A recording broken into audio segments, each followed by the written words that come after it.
ঈদের খুশি আছে, ঈদের আনন্দ আছে, ঈদে ভালো পোশাক পরবো, সব ঠিক আছে। এই খুশি কাদের জন্যে?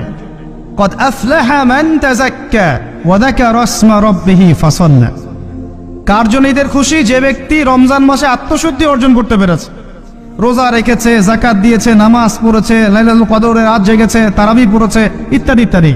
এই ব্যক্তি আত্মশুদ্ধি অর্জন করেছে, এই ব্যক্তির জন্য ঈদের খুশি। যে রমজান মাসে সিনেমা দেখেছে, সিনেমার শুটিং করেছে, পর্নোগ্রাফি দেখেছে, সুদ খেয়েছে, শিরিক করেছে, বেদাত করেছে, হারাম খেয়েছে, এর জন্য ঈদের খুশি। মানুষকে ঠকিয়েছে, ব্যবসায় মাল কম দিয়েছে, পণ্য মজুত করেছে, ইচ্ছা করে দ্রব্যের দাম বাড়িয়েছে, সরকারকে বিব্রত করেছে, জনগণকে দুর্ভিক্ষের দিকে ঠেলে দিয়েছে, এদের জন্য ঈদের খুশি? কখনো না। ঈদের খুশি তাদের জন্য যারা আত্মশুদ্ধি অর্জন করতে পেরেছে। যে আপনার জীবনে বড় বড় পাপগুলো কি কি হয়েছে, এই পাপগুলো যদি মানুষের সাথে জড়িত হয়ে থাকে, আপনি মানুষের সাথে গিয়ে গিয়ে ক্ষমা নিয়ে নেবেন। কারো টাকা নিয়েছেন, দেন নাই, দিয়ে দিবেন। কারো সম্পত্তি পায়, দেন নাই, দিয়ে দিবেন। কারো হকটা নষ্ট করেছেন, গালি দিয়েছেন, গীবত করেছেন বা তহমত দিয়েছেন, অপমান করে ইত্যাদি, ক্ষমা চেয়ে নেবেন। রমাদান মাসে মানুষের হকটা দিয়ে দেন। আল্লাহর কাছে জড়িত যে পাপগুলো আছে, এটার জন্য ইস্তেগফার যথেষ্ট। খালি যদি বলেন আস্তাগফিরুল্লাহাল্লাযী লা ইলাহা ইল্লা হুয়াল হাইয়ুল কাইয়্যুম ওয়া আতুবু ইলাইহি, 1 সেকেন্ডের মধ্যে আল্লাহ পাক আপনার সমস্ত পাপকে নেকি দিয়ে পরিবর্তন করে দিবে। চল 5 ওয়াক্ত নামাজ জামাতে পড়ার চেষ্টা করেন। খুব সিম্পল জিনিস, খুব বেশি কিছু দরকার নেই আমাদের। 5 ওয়াক্ত নামাজ আপনি জামাতে পড়ার চেষ্টা করেন।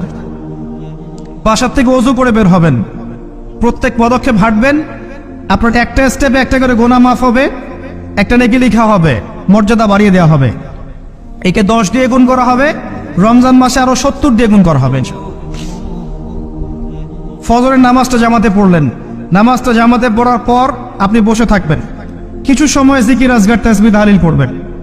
পারলে 1 পারা করে কোরআন তেলাওয়াত করবেন। রমাদান মাসে প্রত্যেক দিন 1 পারা করে কোরআন তেলাওয়াত করার চেষ্টা করবেন। 30 দিন 30 পারা, রমাদানে অ্যাটলিস্ট একটা খতম করা যাবে, অ্যাটলিস্ট একটা খতম চেষ্টা করা যায় না? ইনশাআল্লাহ। ফজরের নামাজ হয়ে গেছে, আপনি কোরআন তেলাওয়াত করেন। 1 পারা পড়তে সময় লাগবে আধা ঘন্টা, 40 মিনিট, কারো 1 ঘন্টা।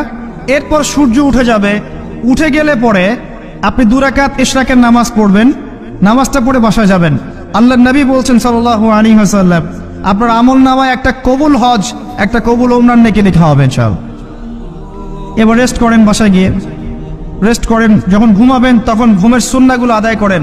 সূরা ফালাক নাস ইখলাস পড়েন, ফু দেন, দিয়ে গা মাসাহ করেন, আয়াতুল কুরসি পড়ে ঘুমান, ঘুমের দোয়া পড়ে ঘুমান, ঘুমটাও নেকি হবে ইনশাআল্লাহ। এরপর হয়তো আপনি কাজে যাবেন, চাকরিতে যাবেন বা ব্যবসায় যাবেন বা আপনি শিক্ষাক্ষেত্রে যাবেন, ইত্যাদি ইত্যাদি। যে ক্ষেত্রেই যান না কেন আপনি মনে রাখবেন আপনি রোজাদার। যে ক্ষেত্রেই যান আপনি মনে রাখবেন আপনি রোজাদার। আমি কারোর সাথে এখন ঝগড়া করতে পারবো না, কারোর সাথে এখন মারামারি করতে পারবো না, আমি কারো গীবত করতে পারবো না, আমি মিথ্যা বলতে পারবো না, আমি মাপে কম দিতে পারবো না, আমি জনগণকে ঠকাতে পারবো না, আমি রোজাদার। এটা মনে রাখবেন। এটা মনে রাখলে পরে দেখবেন ইনশাআল্লাহ তাআলা আপনি আল্লাহকে পাচ্ছেন, আল্লাহর মারিফত পাচ্ছেন। খাচ্ছি না, আল্লাহর ভয় না? পানি পান করছি না, স্ত্রী সহবাস করছি না, কার ভয়ে? আল্লাহর ভয় না? এত কঠিন কাজ করার পরেও রোজার নেকি পাওয়া যাবে না যদি রোজা রাখা অবস্থায় আমি মিথ্যা বলি, মাপে কম দেই, গীবত করি, সুদ খাই, জেনা করি, ইত্যাদি ইত্যাদি।